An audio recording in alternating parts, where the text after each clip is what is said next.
À lui seul, il témoigne de l'attachement de la France au peuple libanais.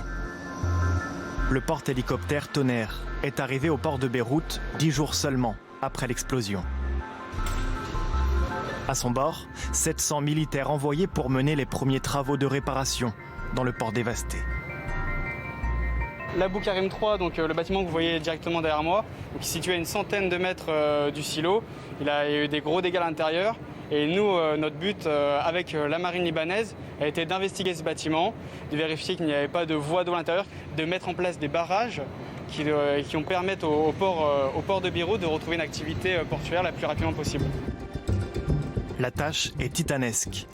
L'explosion a soufflé tous les entrepôts du port, par où transitent 80% des marchandises consommées au Liban. À quai, les militaires français travaillent en coopération avec les forces armées libanaises. 10 000 tonnes de gravats ont déjà été déblayées, l'équivalent du poids de la Tour Eiffel. Mais il reste encore plusieurs semaines de travail pour dégager le port. On sépare la ferraille des autres déchets. La ferraille, on conserve la ferraille pour pouvoir laisser aux Libanais qui vont recycler après. Parmi les nations qui apportent leur aide à la cité meurtrie, la France joue un rôle de premier plan, car les deux pays partagent une histoire commune, façonnée par les siècles. Certains font remonter la relation entre la France et le Liban au XIIIe siècle, 1248-1250, la visite de Louis IX. Christian Taoutel est historien à l'université Saint-Joseph, l'une des plus anciennes de la capitale.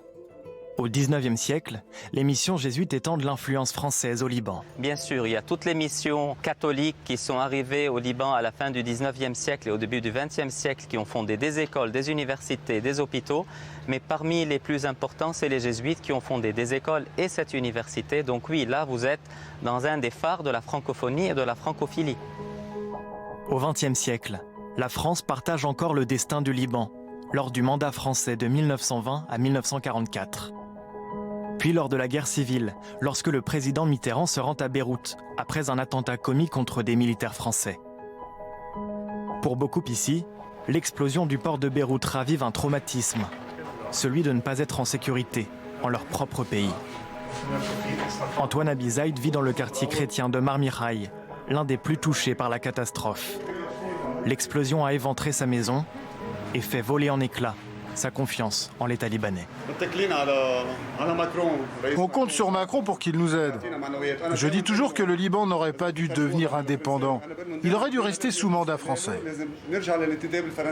Mais non, ne dis pas ça. Il y a d'abord la langue, la constitution, et puis ils ont fait les écoles, les rues, tout. Ce discours est aujourd'hui minoritaire dans le pays, mais il témoigne de la division des Libanais concernant leur avenir. À seulement 2 kilomètres de là, le quartier de Khendak al-Khamik abrite une importante communauté musulmane chiite. Exceptionnellement, le cheikh de la mosquée a accepté la présence de notre caméra pour exprimer son opinion sur l'action française menée au Liban.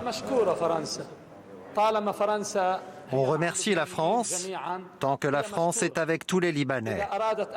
Si la France essaye de diviser les différentes communautés, alors la France sera un problème.